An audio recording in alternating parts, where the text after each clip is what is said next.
الحمد لله رب العالمين،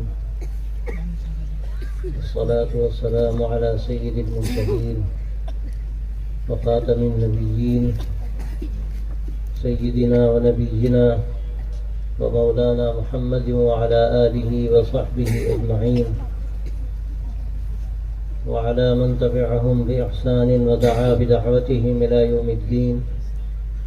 أما بعد، فأعوذ بالله من الشيطان الرجيم. يا أيها الذين آمنوا إن تتقوا الله يجعل لكم فرقانا ويكفر عنكم سيئاتكم ويغفر لكم والله ذو الفضل العظيم. صدق الله العظيم. وقال النبي صلى الله عليه وسلم: كلكم راع وكلكم مسؤول عن رعيته، أو كما قال عليه الصلاة والسلام.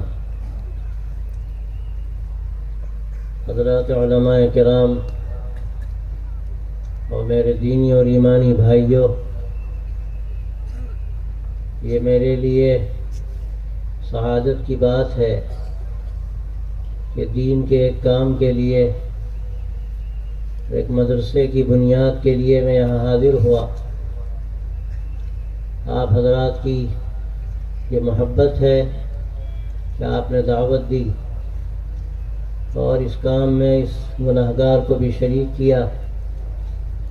اللہ تبارک و تعالی اس کو اسلام کے قلعوں میں سے ایک قلعہ بنائے اور حفاظت دین کا اللہ اس سے کام لے. اس وقت جو حالات ہیں دنیا میں اور خاص طور سے ہمارے اس ملک میں، وہ ہم سب کے لیے ایک لمحہ فکریہ ہے. اس سے پہلے بھی حالات گزرے ہیں اس ملک میں، اور میں کہہ سکتا ہوں کہ سخت حالات گزرے ہیں. اور اگر ان حالات کا جائزہ لیا جائے تو اس سے ہم کو یہ سبق ملتا ہے کہ ہمیں آج بھی مایوس ہونے کی ضرورت نہیں ہے.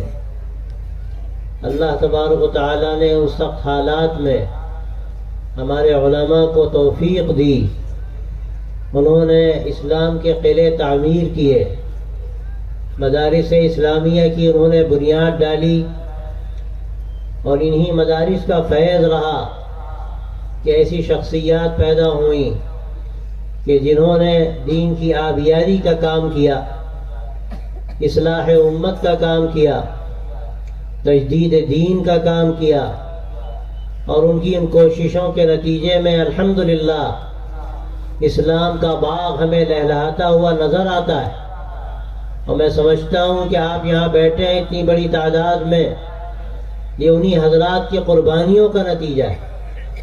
اگر انہوں نے وہ محنتیں نہ کی ہوتی تو شاید آج ہم اپنی ان داڑھیوں اور ٹوپیوں کے ساتھ، اور اپنی ان مسجدوں اور مدرسوں کے ساتھ، اور اپنے ان دعوتی اور تعلیمی کاموں کے ساتھ شاید اس ملک میں نہ رہ پاتے. اللہ تعالیٰ ان کے درجات کو بلند فرمائے. لیکن میں کل بھی عرض کر رہا تھا اور آج بھی میں یہ بات کہنا چاہتا ہوں کہ اب یہ ذمہ داری ہمارے کاندھوں پر ہے. اللہ تبارک و تعالیٰ ہمیں دیکھنا چاہتا ہے، ہمیں آزمانا چاہتا ہے، وہ ہمارا امتحان لینا چاہتا ہے کہ پہلے ہمارے بزرگوں نے جن قربانیوں کے ساتھ دین پہنچایا، آج کیا اس ذمہ داری کو ہم محسوس کرتے ہیں؟ کیا آج ہمارے اندر دل پر اس کا اثر پڑتا ہے؟ جو حالات ہمارے سامنے ہیں، جو امتحان ہمارے سروں پر ہے، اور جو تلوار لٹک رہی ہے ہمارے سروں پر اور ہمارے آنے والی نسلوں کے سروں پر، ان کا ایمان رہے گا یا ختم ہو جائے گا؟ آج جو حالات ہیں اور ارتداد کے جو واقعات ہمارے سامنے آتے ہیں، واقعہ تو یہ ہے کہ اس سے ہماری راتوں کی نیندیں حرام ہو جائیں، ہماری چیخیں نکل جائیں. لیکن سچی بات یہ ہے کہ جو ایمان ہمارے اندر ہونا چاہیے، اللہ کی ذات پر جو یقین ہونا چاہیے، آخرت کی جواب دہی کا جو احساس ہونا چاہیے آج ہم اس سے خالی ہیں۔ اگر کوئی ہمارے بچے کو اٹھا لے اور آگ کے ایک جلتے ہوئے ایک شعلے میں لے جا کر ڈالنا چاہے، کہیں پر آگ بھڑک رہی ہو اور ہمارے بچے کو لے جائے اور وہاں ڈالنے لگے تو ہماری چیخ نکل جائے گی، ہم دوڑ پڑیں گے، ہر کام کو چھوڑ کر دوڑ پڑیں گے۔ ہمیں اس اپنی بھوک کا احساس نہیں ہوگا، ہمیں اپنے کاروبار کی فکر نہیں رہے گی، ہمیں راتوں کی نیند کا خیال نہیں ہوگا۔ ہم اگر یہ دیکھیں گے کہ ہمارا بچہ آگ کی ٹھک پر ہے اور کسی وقت بھی اس کو آگ میں ڈال دیا جائے گا، میں آپ سے کیا کہوں، آج کے ان حالات میں ہماری آنے والی نسلیں آگ کے کگار پر پہنچ چکی ہیں، اور وہ آگ اس دنیا کی آگ نہیں ہے، وہ آخرت کی آگ ہے، وہ جہنم کی آگ ہے۔ اللہ تبارک و تعالیٰ نے اس کے بارے میں قرآن مجید کے اندر یہ بات فرمائی ہے کہ یا ایھا الذین آمنوا قوا انفسکم واہلیکم نارا، اے لوگوں بچاؤ اپنے آپ کو اور اپنے گھر والوں کو جہنم کی آگ سے، وقودها الناس والحجارہ، جس کا ایندھن لوگ ہوں گے اور پتھر اس کا ایندھن ہوگا، اور پھر اس کے اوپر اللہ تعالیٰ ایسے فرشتوں کو متعین فرما دیں گے جو انتہائی سخت مزاج ہوں گے، انتہائی سخت گیر ہوں گے، کہ جو بھی اللہ کا حکم ہے پھر وہ یہ نہیں دیکھیں گے کہ کس کو کیا تکلیف ہے، کون کس بے چینی میں ہے، کون چیخیں لگا رہا ہے، وہ اللہ کے عذاب کو لے کر مسلط ہوں گے۔ اللہ تعالیٰ اس دن سے ہماری اور ہمارے آنے والی نسلوں کی حفاظت فرمائے۔ لیکن آج کے یہ حالات ہمیں یہ بتا رہے ہیں کہ اگر آج بھی ہم بیدار نہ ہوئے، اگر آج بھی ہمارے اندر احساس پیدا نہ ہوا اور ہم اسی غفلت میں پڑے رہے، تو بھائیو یاد رکھو اللہ وہ دن نہ لائے کہ ہمارے آنے والی یہ نسلیں غلط راستے پر پڑ جائیں، شرک کے راستے پر پڑ جائیں، کفر کے راستے پر پڑ جائیں۔ اللہ تعالیٰ ان کو بچائے کہیں یہ ارتداد کے شکار نہ ہو جائیں۔ ہمارے حضرت مولانا رحمۃ اللہ علیہ فرماتے تھے ایک دور تھا فکری ارتداد کا، لیکن آج حالت یہ ہے کہ ہماری نسلیں عقیدے کے ارتداد کے شکار ہو رہی ہیں۔ ہمارے وہ بچے جو اسکولوں میں جاتے ہیں، کالجوں میں جاتے ہیں، یونیورسٹیوں میں تعلیم حاصل کرتے ہیں، وہاں ان کو جو تعلیم دی جا رہی ہے، وہاں ان کے ایمان کو جس طرح سے مسخ کیا جا رہا ہے اور ان کے ذہن و دماغ سے اللہ کی اور اللہ کے نبی صلی اللہ علیہ وسلم کی محبت کو کھرچ کر نکالا جا رہا ہے۔ میرے دوستو، اگر ہم نے اس کی فکر نہ کی تو یہ ہماری 95% آبادی بلکہ 97 اور 98% آبادی یہ کدھر جائے گی؟ اس کا نتیجہ کیا ہوگا؟ یہ کس ارتداد کے شکار ہوگی؟ اگر یہ فکر ہمارے اندر پیدا نہ ہوئی تو کل یہ نسلیں ہمارا گریبان پکڑیں گی قیامت میں۔ اللہ تعالیٰ فرماتا ہے قرآن مجید میں کہ وہ کہیں گے قیامت میں اللہم آتہم ضعفین من العذاب ولعنہم لعنا کبیرا، اے اللہ یہ وہ لوگ ہیں جن پر ہماری ذمہ داری تھی، انہوں نے ذمہ داری ادا نہیں کی، ان کو دوہرا عذاب دے۔ اللہ تعالیٰ ایک جگہ فرماتا ہے لکل ضعف، ہر ایک کے لیے دوہرا عذاب ہے۔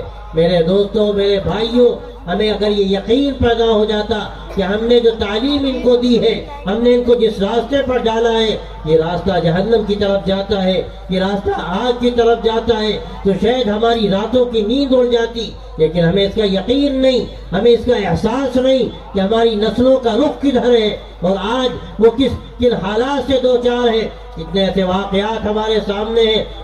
ہمارے ایک دوست نے، بڑے دیندار ہیں، انہوں نے یہ بات بتائی کہ اپنی بچی کو انہوں نے کسی اسکول میں داخل کیا تھا، اتفاق سے ایک مرتبہ رکشا نہیں آیا، وہ خود لے جا رہے تھے، تو کہنے لگے کہ وہ جب کسی عبادت گاہ کے سامنے سے گزری، کسی دوسرے کی عبادت گاہ تھی، تو اس نے ہاتھ جوڑ لیے۔ میں نے کہا یہ کیا کر رہی ہے تو وہ کہنے لگی کہ ہمارے استاد نے یا ہمارے جو پڑھانے والی اس نے بتایا کہ کوئی بھی عبادت گاہ آ جائے اس کی تعظیم کرنی چاہیے اور ہاتھ جوڑ لینے چاہیے۔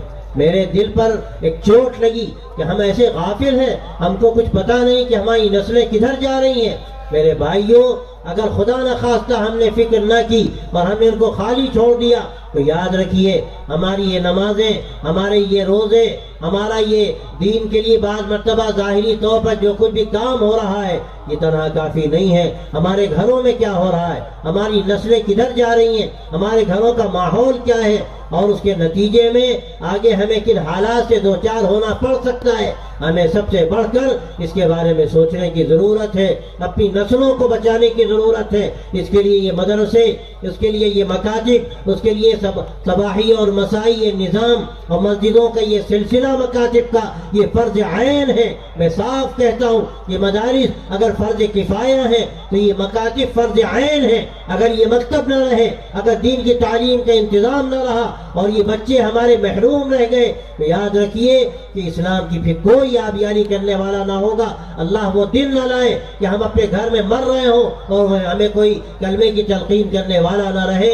ہمارے یہ بچے خدا نہ خواستہ دوسری تعلیم حاصل کرنے کے بعد نہ یہ ہمارے ہاتھ کے رہیں اور نہ یہ کسی اور کام کے رہیں. کوئی سوئٹزرلینڈ میں ہے، کوئی لندن میں ہے، کوئی اور دوسرے شہر میں ہے، مرنے والا مر رہا ہے، کوئی اس کا پرسان حال نہیں. اور خود ان کا حال کیا ہے، ایمان کی حقیقت سے ناواقف، اللہ کی ذات پر نہ ان کو یقین ہے نہ توحید سے واقف. ان کو کچھ پتہ نہیں کہ ہمارے اوپر کیا ذمہ داری ہے اور اللہ تبارک و تعالیٰ نے جو امانت ہمیں عطا کی دین کی شکل میں اس حیثیت سے ہم پر کیا ذمہ داری ہے. تو میرے دوستوں، میرے بھائیوں، سب سے پہلی بات یہ ہے کہ ہمیں اپنا جائزہ لینا چاہیے، اپنا محاسبہ کرنا چاہیے. حدیث میں آتا ہے الکیس من دان نفسہ وعمل لما بعد الموت.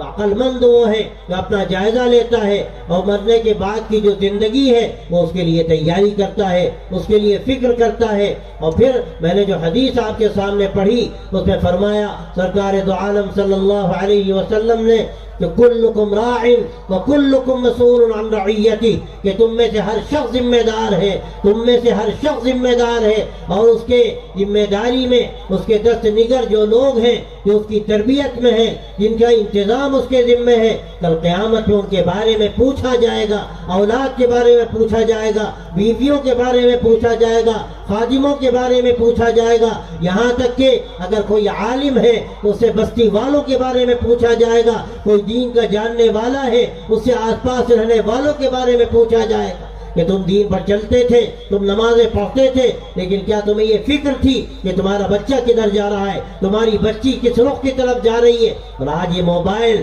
جس نے ہمیں نہ جانے کہاں پہنچا دیا، اور اس موبائل کے ذریعے سے آج گھر گھر ارتداد کی شکلیں سامنے آ رہی ہیں، بے حیائی کی شکلیں سامنے آ رہی ہیں. اور ایک دور تھا کہ ٹیلی ویژن کسی گھر میں ہوتا تھا، لیکن آج حال یہ ہے کہ ٹیلی ویژن کی جو اعلیٰ سے اعلیٰ شکلیں ممکن ہیں وہ گھر گھر میں نہیں بلکہ ایک ایک جیب میں موجود ہے. کون گھر میں کیا کر رہا ہے، میں آپ سے کیا واقعات سناؤں. ابھی قریب کا واقعہ ہے 4 بچیوں کا جو مرتد ہو گئیں اور غیروں کے ساتھ چلی گئیں.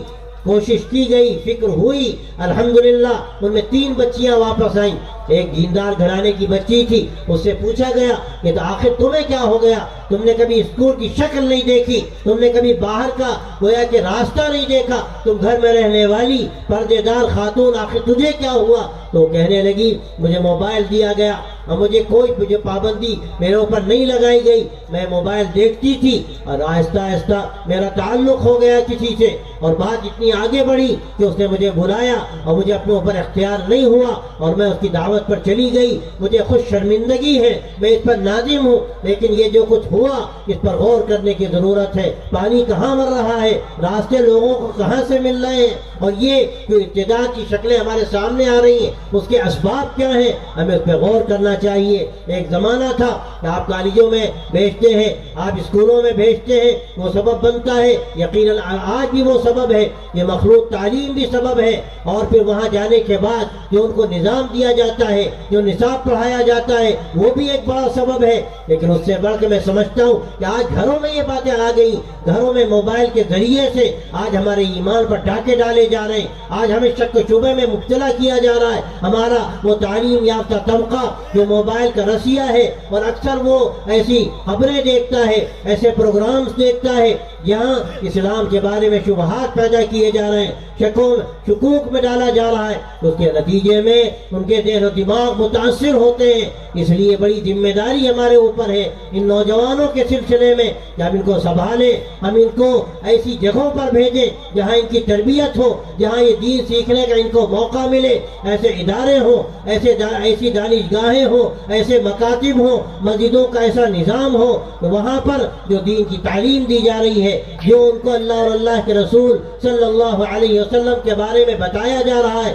آج تو حالت یہ ہے، میں نے کل بھی بتایا، ایک بڑی یونیورسٹی میں، نام نہیں میں لیتا، ایک بڑی اسلامک یونیورسٹی ہے، وہاں کے بچوں کے بارے میں جب جائزہ لیا گیا تو پرسوں کی بات ہے، میں لکھنؤ میں تھا، ایک جاننے والے لا کے مجھے بتایا کہ لڑکوں کا حال یہ ہے۔ ایک لڑکے سے پوچھا گیا کہ بتاؤ تمہارے نبی حضرت محمد صلی اللہ علیہ وسلم کہاں پیدا ہوئے؟ تو اس کا جواب کیا ہے؟ آپ کیا تصور کر سکتے ہیں کہ ایک مسلمان اس سے ہٹ کر کوئی جواب دے گا کہ آپ مدینہ منورہ میں رہے، آپ کی پیدائش مکہ مکرمہ کی تھی؟ لیکن وہ کیا کہتا ہے؟ وہ کہتا ہے کہ ہمارے نبی حضرت محمد صلی اللہ علیہ وسلم کے بارے میں سمجھتا ہوں کہ آپ کاشی میں پیدا ہوئے۔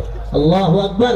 آج ہماری حالت کیا ہے؟ ہمیں اپنے نبی کا پتہ نہیں، ہمیں یہ معلوم نہیں کہ آپ صلی اللہ علیہ وسلم کہاں پیدا ہوئے، ہمارے مقدس مقامات کہاں ہیں، اور جہاں سے ہمارا ایمان وابستہ ہے، ہمارے اعمال وابستہ ہے، ہمارے فرائض وابستہ ہے، اور سب سے بڑھ کر ہماری ایمانی محبت جہاں سے جڑی ہوئی ہے، اور جس محبت کے بغیر ہمارا ایمان پورا نہیں ہو سکتا۔ اللہ کے نبی صلی اللہ علیہ وسلم نے ارشاد فرمایا کہ لا یؤمن احدکم حتی اکون احب الیہ من والدہ وولدہ والناس اجمعین، کہ میں کوئی بھی اس وقت تک مسلمان نہیں ہو سکتا جب تک کہ میں اس کے نزدیک اس کے ماں باپ سے زیادہ، اس کی اولاد سے زیادہ، وہ تمام دنیا کے لوگوں سے زیادہ محبوب نہ ہو جاؤں۔ آج آپ دیکھیے یہ میڈیا، یہ ٹیلی ویژن، اور سب سے بڑھ کر یہ موبائل، آج جو کھیل دکھاتے ہیں، جو فلمیں وہاں دکھائی جاتی ہیں، اور اس کے نتیجے میں آج ہماری محبتوں کا رخ کیا ہے، ہمارے نوجوانوں کی محبتوں کا رخ کیا ہے؟ آج حالت یہ ہے کہ کوئی پھٹی پینٹ پہنے ہوئے، کوئی الٹا شرٹ پہنے ہوئے ہے، اس کو اپنے لیے وہ قابل فخر سمجھتا ہے۔ کیوں؟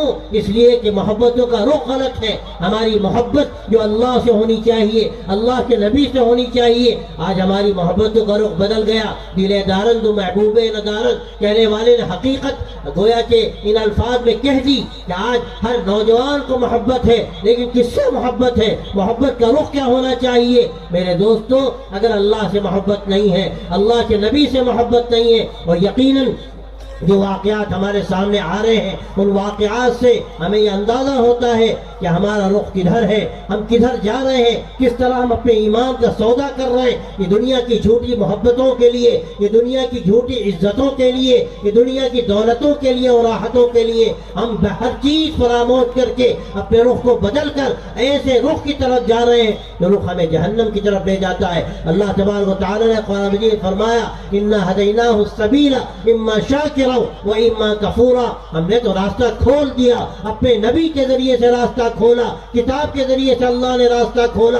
نبی کے وہ طریقے جو ہمیں ملتے ہیں کتابوں میں، سیرت کی کتابوں میں، حدیث کی کتابوں میں، وہ راستے ہمارے سامنے اس طرح کھلے ہوئے ہیں کہ اگر ہم چاہیں ہم اس کے ان راستوں کو اختیار کر سکتے ہیں۔ لیکن اللہ فرماتا ہے کہ اب کوئی تو احسان ماننے والا ہوتا ہے، کوئی تو ان راستوں کی حقیقت کو سمجھتا ہے، ان راستوں پر چلتا ہے، اپنی زندگی اس کے سانچے میں ڈھالتا ہے، وہ اپنے روز و شب کو اپنے نبی کے لیے قربان کرنا جانتا ہے، اپنی خواہشات کو قربان کرتا ہے، اپنے جذبات کو قربان کرتا ہے۔ اور کوئی وہ ہوتا ہے جو ناشکرا ہوتا ہے، ناشکرا ہوتا ہے، اللہ کے احسان کو نہیں سمجھتا، اس ایمان کی حقیقت کو نہیں سمجھتا، اللہ کی اس نعمت کی ناقدری کرتا ہے۔ وہ نعمت جو اللہ نے اپنے نبی صلی اللہ علیہ وسلم کے ذریعے ہمیں امانت کے طور پر دی، ہم امین تھے اس کے، آج ہم نے کس طرح اس میں خیانت کی ہے، آج کس طرح ہم گویا کہ اپنے گھروں سے اس کا جنازہ نکال ڈالتے ہیں، ہمیں بالکل احساس نہیں کہ ہمارے گھروں میں کیا ہو رہا ہے۔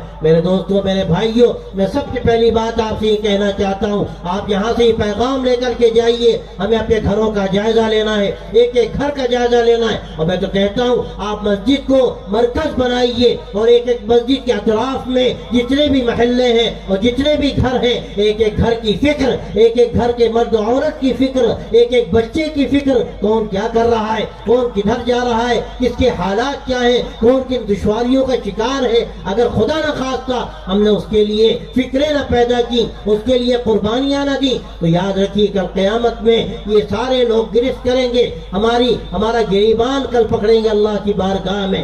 اس لیے میرے دوستوں، میرے بھائیوں، آپ طے کر کے جائیے، ہمیں خاص طور سے اپنے گھروں کا جائزہ لینا ہے۔ قوا انفسکم واہلیکم نارا، اللہ تبارک و تعالیٰ نے قرآن مجید میں جو بات فرمائی، بچاؤ اپنے آپ کو، بچاؤ اپنے آپ کو اور اپنے گھر والوں کو جہنم کی آگ سے۔ یہ ہمارے بچے جو کل کے نوجوان ہوں گے اور اس کے بعد یہ بڑے ہوں گے اور نہ جانے کن کاروباروں میں لگیں گے، کن اپنے مشاغل میں لگیں گے، لیکن اگر ہم نے ان کے اندر ایمان کی آبیاری کر دی، ان کے اندر ایمان کا بیج ڈال دیا، تو یقیناً کل انشاءاللہ یہ اپنے ایمان کے ساتھ رہیں گے، اپنے اسلام کے ساتھ رہیں گے، اسلامی شعار کے ساتھ رہیں گے، اسلامی تشخص کے ساتھ رہیں گے اور اسلامی امتیاز کے ساتھ رہیں گے، اور ان کی زندگی بولے گی کہ یہ ایمان والے لوگ ہیں، یہ اللہ کے ماننے والے، اللہ کے نبی کے امتی ہیں، آخری نبی کے آخری امت ہے، جس کو اللہ تبارک و تعالیٰ نے خیر امت کا لقب دیا اور اس کے ذمے یہ عمل کیا، اس کے لیے خیر امت کا اس کو لقب ملا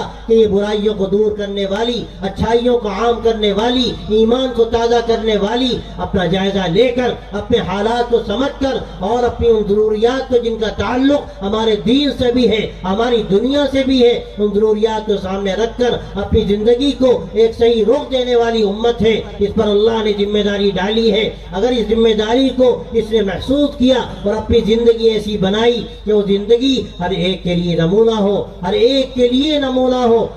میں نے جو آپ کے سامنے قرآن مجید کی آیت پڑھی، اس میں اللہ تبارک و تعالیٰ نے اس حقیقت کو بیان فرمایا، اے ایمان والو، اے ایمان والو، اللہ کے ماننے والو، اگر تم اللہ کا ڈر پیدا کر لو، آخرت کی جواب دہی کا تمہارے اندر احساس بیدار ہو جائے، تو اللہ تبارک و تعالیٰ تمہیں ایک شان امتیازی عطا کرے گا، ایک ایسا مقام دے گا کہ دنیا کو تمہیں دیکھ کر رشک آئے گا، تمہاری زندگی کو دیکھ کر، تمہاری انسانیت کو دیکھ کر، تمہاری محبتوں کو دیکھ کر، اللہ پر تمہارے یقین کو دیکھ کر، اور دنیا کی حقیقت جب تمہاری آنکھوں کے سامنے کھلے گی، جو حقیقت آخری نبی صلی اللہ علیہ وسلم نے متعدد روایتوں میں کھولی، اور ایک جگہ فرمایا کہ اگر اس دنیا کی قیمت اللہ کے نزدیک مچھر کے پر کے برابر بھی ہوتی تو اللہ تعالیٰ اپنے باقیوں کو اور نہ ماننے والوں کو ایک گھونٹ پانی بھی نہ دیتا۔ یہ حقیقت جب تمہارے سامنے کھلے گی، اس حقیقت کو دنیا والے دیکھیں گے اور مشاہدے میں وہ بات آئے گی، ان کی آنکھیں جھک جائیں گی، ان کے اندر ایک شوق پیدا ہوگا کہ آخر کہاں سے یہ لوگ آئے ہیں، ان کی کیا زندگی ہے۔ اس کی مثالیں ہمارے سامنے تاریخ میں ہیں کہ جب یہ نمونے لوگوں کے سامنے آئے، لوگوں کی آنکھیں پھٹی کی پھٹی رہ گئیں۔ وہ صحابہ سب سے بڑھ کر تھے، جن کے اخلاق کو دیکھ کر، جن کی ایمانی حمیت کو دیکھ کر لوگوں نے اپنی زندگی کو بدل دیا، اپنا سب کچھ چھوڑ دیا، ان کے آگے وہ جھک گئے۔ ان کا ایمان جو اللہ تبارک و تعالیٰ نے ان کے ذریعے سے دنیا میں پہنچایا، اس ایمان کے لیے انہوں نے سب کچھ تج دیا۔ یہ ان کے اخلاق کی برکت تھی، ان کے ایمانی قوت کا نتیجہ تھا۔ اس کے 10 واقعات ہیں، اور صحابہ تو سر کا تاج ہیں، ان کے غلاموں کے واقعات آج ہمارے سامنے ہیں۔ حضرت سید احمد شہید رحمۃ اللہ علیہ کا واقعہ مجھے یاد آتا ہے کہ جب وہ تشریف لے گئے، اللہ تعالیٰ نے توفیق دی ان کو، اور یہاں سے وہ گئے جہاد کے لیے تشریف لے گئے، اور پشاور میں اس زمانے کی بات ہے، تقریباً 200 سال 250 سال پہلے کی بات ہے، وہ پشاور میں گئے اور وہاں انہوں نے کوشش کی۔ اس زمانے میں ایک عجیب واقعہ پیش آیا کہ وہاں کے رہنے والے نے، ایک پشاوری نے، ایک کسی مجاہد کا ہاتھ پکڑا اور کہنے لگا، ایک بات بتائیے، آپ کو کیا دور کا نظر نہیں آتا؟ تو کہنے لگے، عجیب بات پوچھتے ہو تم، ہمیں تو دور دور سب کچھ نظر آ رہا ہے، لیکن میرے سمجھ میں نہیں آتا کہ یہ عجیب سا سوال تم کیوں کر رہے ہیں؟ تو کہنے لگا، یہ سوال ہم اس لیے کر رہے ہیں کہ ہمیں یہ احساس ہو رہا ہے کہ آپ لوگ آئے ہیں ہندوستان سے اتنی دور سے، کسی کو سال ہو گیا، کسی کو 1.5 سال کا عرصہ گزر گیا، لیکن ہمیں حیرت ہے، اور یہاں خوبصورت ماشاءاللہ یہاں کے نوجوان لڑکیاں لڑکے سب ہیں، لیکن میں نے اس پوری مدت میں نہیں دیکھا کہ کسی نوجوان نے کسی نامحرم کو نگاہ اٹھا کر دیکھا۔ تو میں نے یہ سمجھا، ہم لوگوں نے یہ سوچا، ہمارا آپس میں چرچا ہوا کہ لگتا ہے آپ لوگوں کو دور کا نظر ہی نہیں آتا، اور جب نظر نہیں آئے گا تو کیا دیکھیں گے؟ کہ نہیں، یہ تو ہمارے امام کی تربیت کا نتیجہ ہے، اللہ کا حکم ہے۔ ایمان والوں سے کہہ دو اپنی نگاہوں کو نیچے رکھیں، ایمان والیوں سے کہہ دو اپنی نگاہوں کو نیچے رکھیں، یہ تو اللہ نے حکم دیا، ہمارے امام نے تربیت کی۔ آپ غور کیجئے، جب ایک مزاج بنایا جاتا ہے اور جب تربیت کی جاتی ہے، کس طرح سماج بنتا ہے، کس طرح ماحول ڈھلتا ہے، اور کس طرح نمونے بنتے ہیں اور دنیا دیکھتی ہے۔ ایسے نمونے کتنے ہیں؟ حضرت خواجہ نظام الدین اولیاء رحمۃ اللہ علیہ کا بھی واقعہ اس سے ملتا جلتا ہے کہ حضرت خواجہ قطب الدین بختیار کاکی رحمۃ اللہ علیہ، حضرت خواجہ فرید الدین گن شکر رحمۃ اللہ علیہ کے یہاں سے جب وہ گئے، نکلنے لگے تربیت کے بعد، تو حضرت نے کہا کہ میاں دیکھو، ایک بات یاد رکھنا، اگر کسی کا ایک حبہ تمہارے ذمے رہ گیا تو یہ ساری تربیت اور یہ سارا جو تم نے نظام یہاں اختیار کیا اور یہ تمہاری ساری قربانیاں، یہ سب بے سود ہیں، تمہیں کچھ حاصل نہیں ہوگا۔ اب وہ نکلے تو خیال آیا کہ کہیں فلاں دکان سے کئی سال پہلے کپڑا خریدا تھا اور 2 پیسے دینے رہ گئے۔ اب وہ تلاش میں نکلے، زمانہ گزر چکا تھا، بڑی مشکل سے ایک مدت کے بعد دکان ملی، اور جا کر انہوں نے کہا کہ بھائی میں نے تمہارے یہاں سے کپڑا لیا تھا، کچھ پیسے رہ گئے تھے، میں ادا کرنے کے لیے آیا۔ آپ غور کیجئے اس نے کیا جملہ کہا، وہ کہنے لگا کہ لگتا ہے کہ تم مسلمانوں کی بستی سے آ رہے ہو، لگتا ہے کہ تم مسلمانوں کی بستی سے آ رہا ہو۔ گویا کہ ایک تصور تھا مسلمانوں کے بارے میں کہ یہ نادہن نہیں ہو سکتے، ایک حبہ بھی اگر کسی کے ان کے ذمے رہ گیا، آج نہیں تو کل وہ ادا کریں گے آ کر۔ یہ اسلامی تشخص ہے، اسلام کا امتیاز ہے۔ لیکن میرے دوستوں، میرے بھائیوں، میں کیا کہوں، آج کے حالات کیا ہیں، ہمارے معاملات کی حالت کیا ہے، ہماری جو سماجی زندگی ہے، کس طرح ہم گر چکے کہ آج کہا جاتا ہے دیکھو مسلمان کی دکان سے سودا مت لینا، یہ تو جھوٹ بولتا ہے، فریب کرتا ہے، یہ دغا کرتا ہے، اگر غلہ لینا ہے فلاں دکان سے لے لینا۔ میرے بھائی، یہ کون سا طریقہ ہے جو آج ہم نے اختیار کیا؟ اس کے بالکل برعکس ہمارے سامنے ایسے واقعات ہیں کہ عقل دنگ رہ جائے۔ پرانا واقعہ میں نے کہیں سنا یا پڑھا کہ ایک مرتبہ ایک یہودی تھا، وہ مارکیٹ میں آیا، مسلمانوں کی دکانیں زیادہ تھیں، ایک آدھ دکان یہودیوں کی بھی تھی۔ اس نے آ کر ایک مسلمان کی دکان سے سودا لینا چاہا، رات کا وقت تھا، تو اس نے کہا بھائی دیکھو سامنے یہودی کی دکان ہے، وہاں سے جا کر سودا لے لو۔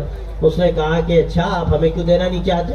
ہم یہودی ہیں اسی دینا نہیں چاہتے۔ اس کے دل میں دوسری بات آئی، اس اللہ کے بندے نے کہا نہیں بھائی یہ بات نہیں ہے، مسئلہ یہ ہے میں دیکھ رہا ہوں بیچارہ صبح سے بیٹھا ہے اور کوئی بھی اس کی بکری نہیں ہوئی، وہ بیچارہ خالی ہاتھ گھر جائے گا، تو وہاں سے جا کر خرید لو، اس کی بکری ہو جائے گی تو اس کا کام چل جائے گا۔ اس کے دل پر ایک چوٹ لگی، وہ نکلا اور جا کر اس سے دکان سے سامان خریدا یہودی کی، اور دوبارہ پھر واپس آیا۔ تو اس نے کہا بھائی کیا بات ہے، کیا سامان نہیں ملا؟ اس نے کہا نہیں ایسا نہیں ہے، سامان تو مل گیا وہاں پر، لیکن میں آپ کے پاس ایمان کی دولت لینے کے لیے آیا۔ اللہ تبارک و تعالیٰ نے جس مذہب میں ایسی اخلاقی باریکیاں رکھی ہوں، ایسی اخلاقی باریکیاں رکھی ہوں، آپ کو ایک اپنے پڑوسی کی اتنی فکر ہے کہ اس کی بکری نہیں ہوئی تو آپ خود نہیں بیچ رہے ہیں، آپ ہمیں بھیج رہے ہیں اس کے پاس کہ جا کر وہاں سے سودا لے لو۔ یہ کون سکھاتا ہے؟ یہ کہاں سے یہ باتیں ملتی ہیں؟ یہ تو صرف نبی آخر الزماں حضرت محمد عربی صلی اللہ علیہ وسلم کی تعلیمات کا صدقہ ہے۔ تو میرے دوستوں، میرے بھائیوں، یہ ہماری بڑی ذمہ داری ہے کہ آپ صلی اللہ علیہ وسلم کی مبارک تعلیمات ہمارے لیے حفظ جان ہو۔ ہم طے کریں کہ انشاءاللہ ہم اس کے مطابق زندگی گزاریں گے، اپنی سماجی زندگی کو بھی اس کے مطابق بنائیں گے۔ آج شادیوں میں ہم کیا کیا خرافات کرتے ہیں، کتنی فضول خرچیاں کرتے ہیں، وہ کیسی کیسی بے حیائیاں ہوتی ہیں، حالانکہ حضور اقدس صلی اللہ علیہ وسلم نے فرمایا اعظم النکاح برکتاً ایسرہ مؤونتاً، کہ سب سے بابرکت نکاح وہ ہے جس میں سب سے کم خرچ کیا جائے۔ آپ دیکھیے کہ آج ہمارے پڑوس میں کتنی بچیاں بیٹھی ہیں، ان کا نکاح نہیں ہوتا، ان کے پاس پیسے نہیں۔ کتنے گھر ایسے ہیں جہاں لوگ فاقے میں مبتلا ہیں اور وہ فقر ان کو کفر تک لے جا رہا ہے، ارتداد تک لے جا رہا ہے۔ قاد الفقر ان یکون کفرا، حدیث میں آتا ہے کہ کبھی کبھی فخر آدمی کو کفر تک پہنچا دیتا ہے۔ ہمیں یہ فکر نہیں کہ لوگوں کا ایمان داؤ پر لگ رہا ہے، لوگ بیچارے پریشان حال ہیں، اور ایک ایک شادی پر ہم 1-1 کروڑ روپے نہیں 10-10 کروڑ روپے خرچ کریں شادی بیاہ کے لیے، ایسے ایسے قیمتی شادی گھر کرائے پر لیں اپنی عزت کے لیے، وہ جھوٹی عزت جس کی دنیا میں کوئی حقیقت اگر ہو تو ہو سمجھی جاتی ہو، لیکن اللہ کیا اس کی کیا قیمت ہے؟ 10 مرتبہ ہماری یہ جھوٹی عزت اور یہ عزت والی ناک رگڑی جائے اور ہم بے حقیقت بنائے جائیں، ہمیں اس عزت جھوٹی عزت کی خاطر کچھ پرواہ نہیں ہوتی کہ ہمارا پڑوسی کس حال میں۔ حضرت شاہ عبد القادر رائے پوری رحمۃ اللہ علیہ کا واقعہ میں نے سنا۔ حضرت سناتے تھے کہ ایک مرتبہ حضرت بیٹھے ہوئے تھے اور وہ حضرت شاہ عبد القادر رائے پوری ہے، میں واقعہ میں سنا دوں تاکہ آپ کو ان کے مقام کا اندازہ ہو۔ حضرت الیاس صاحب رحمۃ اللہ علیہ جو بانی تبلیغ ہیں، ان کا معمول تھا کہ میوات میں جب بڑے اجتماعات ابتدائی دور میں ہوتے تھے تبلیغ کے، تو حضرت کہتے تھے کہ بھائیو تم نے جو سیکھنا تھا یہاں سیکھا، اب میں تم سے کہتا ہوں کہ تم لوگ رائے پور ہو کر جانا اور حضرت کی صحبت میں بیٹھنا۔ اور اس سے آگے کی بات یہ ہے کہ حضرت کچھ عرصے کے بعد رائے پور تشریف لے جاتے تھے، حضرت دہلوی رحمۃ اللہ علیہ، اور حضرت رائے پوری سے جا کر فرماتے تھے کہ حضرت لوگوں سے مل مل کر دل پر زنگ آ گیا، وہ زنگ چھڑانے کے لیے میں آپ کی خدمت میں آیا۔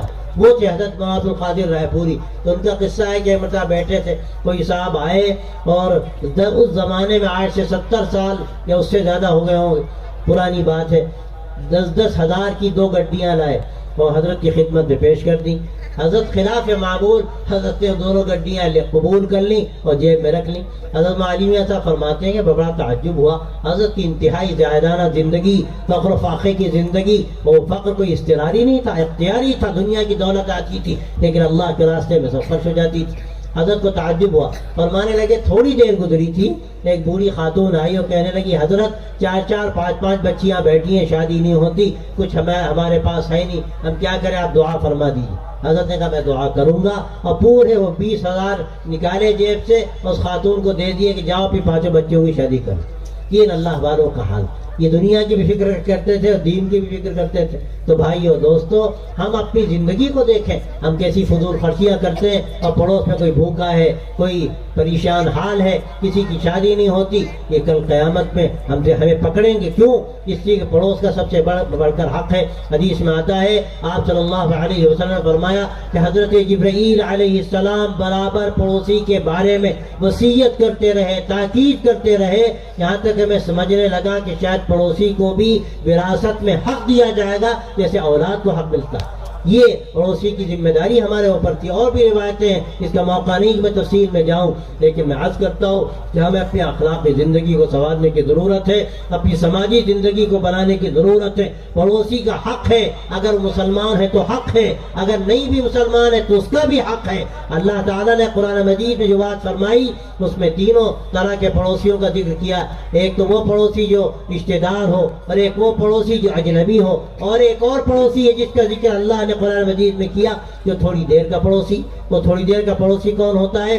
جو بس میں آپ کے بغل میں بیٹھ گیا، کی سیٹ جہاز میں آپ کے پاس ہو گئی، یا ٹرین میں اس کی جو برتھ ہے وہ آپ کے سامنے ہو گئی، اس کا بھی اللہ تبارک و تعالیٰ نے قرآن مجید میں حق بتایا، اور حکم ہوا ایمان والوں کو کہ اس کے ساتھ بھی سلوک کرنا چاہیے۔ یہ ایمانی اخلاق کا تقاضا ہے۔ ہم میں کتنے لوگ ان حقائق کو سمجھتے ہیں؟ حضرت مولانا علی میاں صاحب رحمۃ اللہ علیہ کا ایک واقعہ یاد آیا، عبداللہ صاحب کا پودروی رحمۃ اللہ علیہ، جو گجرات کے بڑے عالم اللہ والے بزرگ تھے، ان کا بھی انتقال ہوا 2-4 سال پہلے۔ ان سے میں نے 3 مرتبہ یہ واقعہ سنا۔ فرمانے لگے کہ حضرت ایک مرتبہ لکھنؤ سے سہارنپور تشریف لے جا رہے تھے حضرت شیخ الحدیث رحمۃ اللہ علیہ کی خدمت میں، تو ایک کمپاؤنڈ میں ریزرویشن تھا، 2 سیٹیں برادران وطن کی تھی، ہندو بھائیوں کی تھی، اور 2 سیٹیں ایک حضرت کی ایک ہماری، نیچے کی سیٹ حضرت کی تھی، اوپر کی عبداللہ صاحب کہتے ہیں ہماری تھی، اور سامنے 2 سیٹیں تھی، نوجوان تھے دونوں، اور وہ وہاں بیٹھے تھے، اس میں غالباً ایک اسمبلی کے رکن بھی تھے۔ حضرت مولانا بڑی اچھی باتیں کرنے لگے، پیام انسانیت کی باتیں، محبت کی، وہ بھی شریک ہو گئے۔ رات کا وقت ہوا تو بغل سے ایک بوڑھی خاتون آئی، وہ کہنے لگی کہ مولانا تو نہیں کہا اس نے، بس آ کر کہنے لگی کہ میری برتھ اوپر کی ہے اور نیچے دونوں سینئر سٹیزن ہیں، میں اسے ریکویسٹ نہیں کر سکتی، آپ میں سے کوئی اگر نیچے کی برتھ مجھے دے دے تو میرا کام چل جائے گا۔ وہ تلک لگائے ہوئے تھی، ہندو تھی، لیکن وہ دونوں ہندو خاموش بیٹھے رہے، کوئی بولا نہیں۔ وہ جب جانے لگی تو حضرت مولانا علی میاں صاحب نے کہا بہن فکر نہ کرو، یہ میری نیچے کی سیٹ ہے، تم یہاں آ کر سو جانا۔ تو حیرت بھی ہوئی اور تعجب ہوا کہ ایک مسلمان پیشکش کر رہا ہے، یقیناً اس کے ایک اچھا اس پر اثر پڑا، وہ چلی گئی۔ ماں عبداللہ صاحب نے کہا کہ حضرت آپ نے کیا غضب کیا، آپ نے اوپر کی سیٹ پہ آپ چڑھ نہیں سکتے، نیچے کی سیٹ آپ نے دے دی، اور زمانے ماما کو نقرس کا گاؤں کا حملہ ہوا تھا اور گھٹنے میں تکلیف تھی، تو فرمایا آپ کیسے اوپر چڑھیں؟ حضرت نے عجیب و غریب بات کہی، فرمایا کہ بڑی عبداللہ اسلام کا اخلاقی نظام پیش کرنے کا موقع بار بار نہیں ملتا، اگر کبھی اس کا موقع ملے تو کبھی بھی ہاتھ سے گنوانا نہیں چاہیے۔ میرے بھائی یہ طریقہ ہے، ہم ہزار بار ہمیں اس کے مواقع ملتے ہیں، ہم نوجوان ہیں کھڑے ہوئے ہیں، بس میں کوئی بوڑھا بیٹھا ہے، ہم بیٹھے ہوئے ہیں، کوئی بوڑھا کھڑا ہوا ہے، ہمیں توفیق نہیں ہوتی، ہم کہے چچا میاں آپ بیٹھ جائیے، کوئی خاتون کھڑی ہوئی ہم بیٹھے ہوئے ہیں، ہمیں توفیق نہیں ہوتی، ہم کہے آپ بیٹھ جائیے۔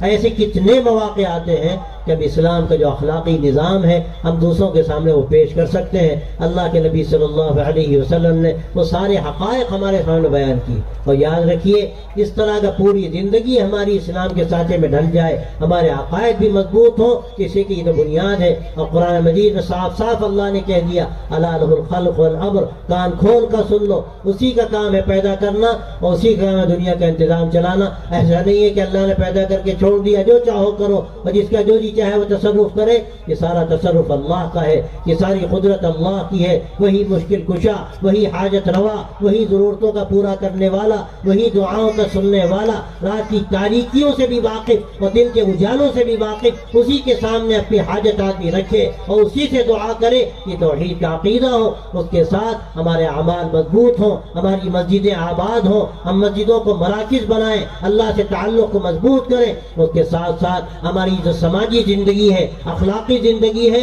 ہم اس میں بھی مسلمان ہوں، تاکہ لوگ ہمیں دیکھیں تو ہماری زندگی بولتی ہو کہ یہ اسلام والا ہے، مسلمان ہے، بلکہ ہماری زندگی سے اسلام بولتا ہو۔ یہ اگر ہم طریقہ اختیار کریں گے تو اللہ تعالیٰ ہمیں شان امتیازی دے گا۔ اے ایمان والو، اگر تم اللہ کا ڈر پیدا کر لو تو اللہ تبارک و تعالیٰ تمہیں ایک شان امتیازی عطا کرے گا، یہ اللہ کا فرمان ہے۔ اور ہمیں دل کو ٹٹولنا چاہیے، ہمارے جتنے بھی دینی کام ہیں ہم یہ سب کام اللہ کے لیے کریں، ہمارا اور کوئی دوسرا ہرگز مقصد نہ ہو۔ حضرت یوسف صاحب کاندھلوی رحمۃ اللہ علیہ کا ایک ملفوظ یاد آیا کہ ایک مرتبہ پرانوں کے جوڑ میں حضرت نے کسی سے پوچھا، ان سب سے پوچھا کہ بتاؤ جب تم گشت کرنے کے لیے جاتے ہو تو تمہاری نیت کیا ہوتی ہے؟ تو ایک بوڑھے میاں تھے، وہ کہنے لگے حضرت جب ہم جاتے ہیں تو خیال ہوتا ہے کہ تبلیغی جماعت سے وہ جڑ جائے تو کام ہو جائے گا۔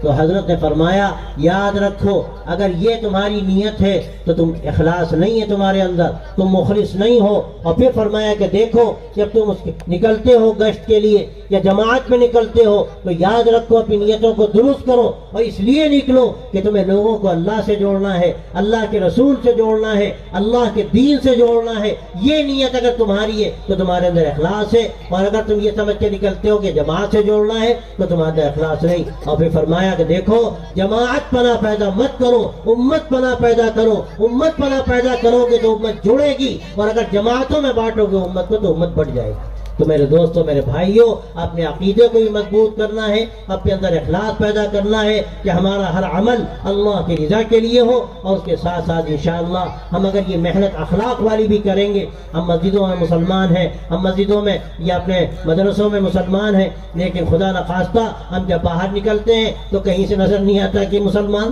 ہم کاروبار کریں تو دھوکہ دیں، آفسوں میں جائیں تو لیماری کریں، کچھ نہیں تو وقت کی لیماری کریں، جو وقت ہے وہ وقت پورا نہ دیں، یا کوئی اگر امانت رکھوائے تو ہم خیانت کریں اور دوسروں کے ساتھ ہم غلط بات کریں، ہم زبان کا صحیح استعمال نہ کریں، ہم میں اور غیروں میں کوئی فرق ہی نہ ہو۔ جیسے دوسرے لون لیتے ہیں بینکوں سے اور سودی کاروبار کرتے ہیں، ہم بھی سودی کاروبار کریں اور ہم بھی غیروں کی طرح رشوت لیں، تو میرے بھائیوں پہ کون سا اسلام ہے جو ہماری زندگی سے چھلکتا ہے؟ ہمیں پورے اسلام کو سمجھنا ہے، اپنی وراثت کی شرعی تقسیم کی بنیاد ہے۔ اور میں سمجھتا ہوں کہ آپس کے جھگڑے اور لڑائیاں جو ہوتی ہیں اس کا بڑا سبب یہ ہے کہ ہم وراثت کو شریعت کے مطابق تقسیم نہیں کرتے۔ اور آپ غور کیجئے قرآن مجید میں ایک آیت میں، دو آیتوں میں، ایک جگہ، تین آیتوں میں جس طرح وضاحت کے ساتھ اور تفصیل کے ساتھ وراثت کا نظام بیان کیا گیا، میں سمجھتا ہوں کسی فرض کے بارے میں بھی ایسی تفصیل آپ کو شاید نہیں ملے گی قرآن مجید میں۔ لیکن افسوس کی بات یہ ہے ہمارے سماج کی خرابیاں، ہم ایمان والوں کی جو بیماریاں ہیں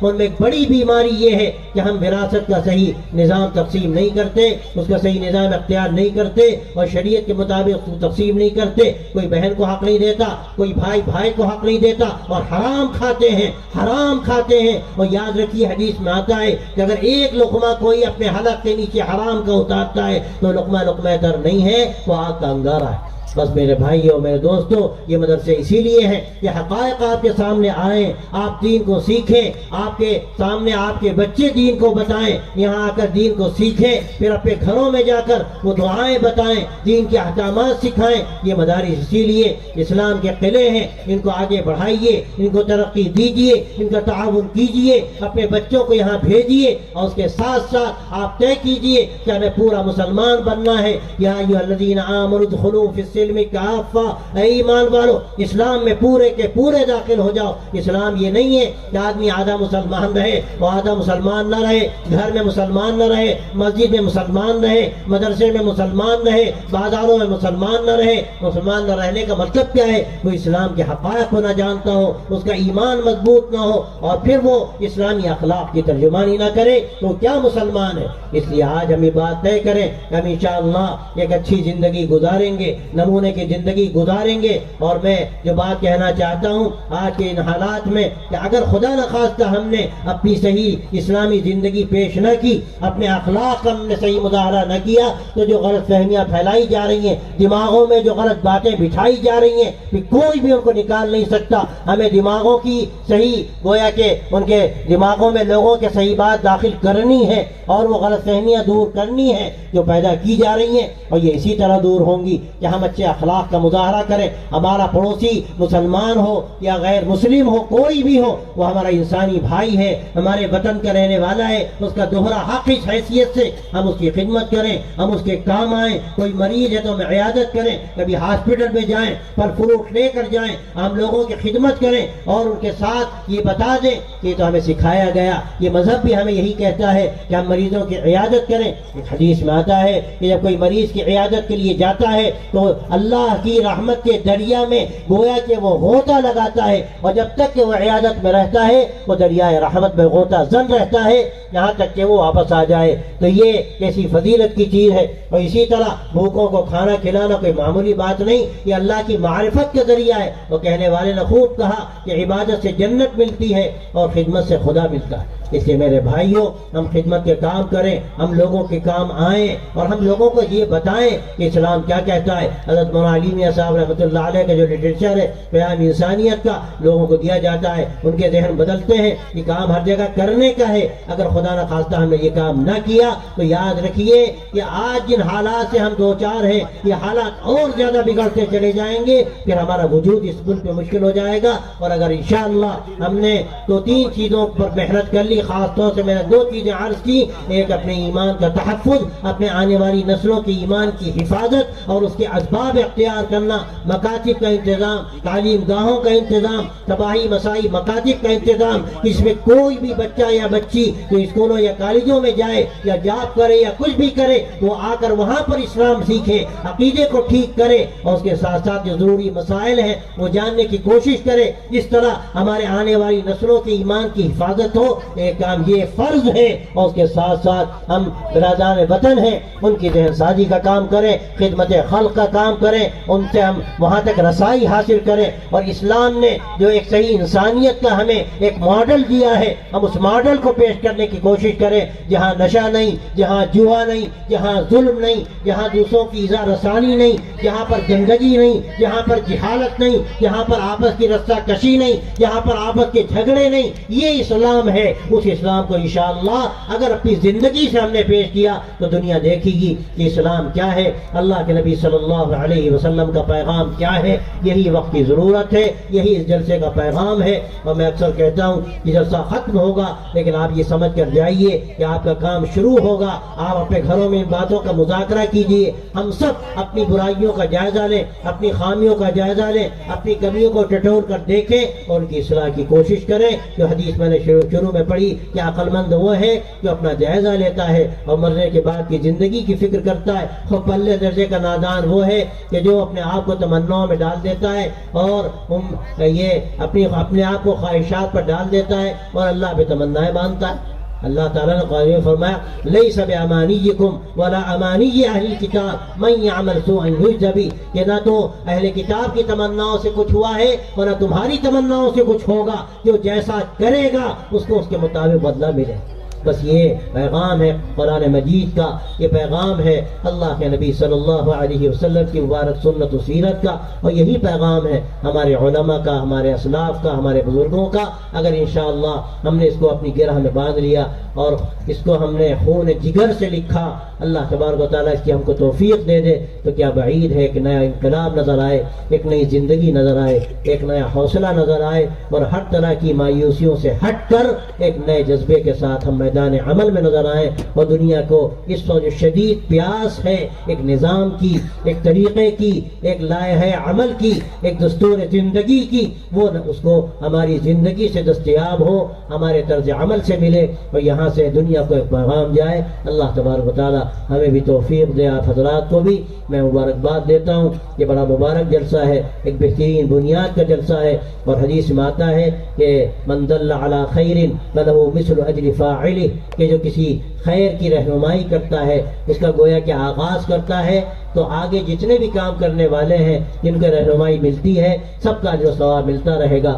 آپ سب اس بنیاد میں شریک ہیں، کیا بعید ہے کہ ایک تناور درخت بنے اور انشاءاللہ اس کے سائے میں نہ جانے کتنوں کو یہاں آرام ملے، اس کے پھل اس کے پھول کتنوں کی سیرابی کا اور شادابی کا ذریعہ بنے۔ آپ سب اس میں انشاءاللہ شریک ہوں گے۔ ہم امید کرتے ہیں کہ آپ اس کا بھرپور تعاون بھی کریں گے، اور انشاءاللہ آج کے یہ اجلاس ہمارے لیے ایک سنگ میل ثابت ہوگا، اور آج یہ شب ہم سب کے لیے خیر کا ذریعہ بنے گی۔ وآخر دعوانا ان الحمدللہ رب العالمین۔ بزرگوں اور دوستوں، حضرت مولانا کا خطاب آپ سماعت فرما رہے تھے، بہت قیمتی باتیں تھی جو ہمارے کانوں سے ٹکرا کر ہمارے دل و دماغ کے اندر اتر رہی تھی۔